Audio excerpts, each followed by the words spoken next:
Asal-usul Situbondo. Pada mulanya bernama Kabupaten Panarukan dengan ibu kotanya yaitu Situbondo.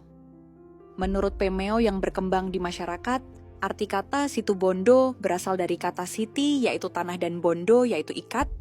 Hal tersebut dikaitkan dengan suatu keyakinan bahwa orang pendatang akan diikat untuk menetap di tanah Situbondo. Dalam versi lain ada juga yang berpendapat konon, Situbondo pada zaman dahulu merupakan suatu situ atau danau besar pada zaman kejayaan kerajaan-kerajaan Jawa. Kemudian ada juga versi legenda, yaitu legenda Pangeran Situbondo dari Madura, yang ingin melamar Putri Adipati Suroboyo.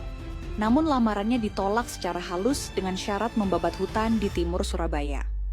Ini hanyalah siasat Adipati untuk menyingkirkannya. Saat keponakan Adipati, Joko Taruno, juga ingin meminang sang putri, ia disyaratkan mengalahkan Pangeran Situbondo.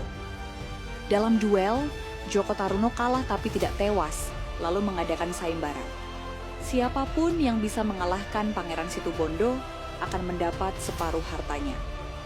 Joko Jumput, anak Embok Rondo Prabangkenco, menerima tantangan dan berhasil mengalahkan Pangeran Situbondo yang terpental hingga ke wilayah yang kini bernama Situbondo, ditandai dengan ditemukannya sebuah odeng, ikat kepala.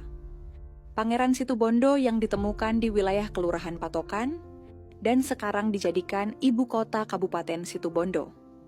Kemenangan Joko Jumput diklaim Joko Taruno.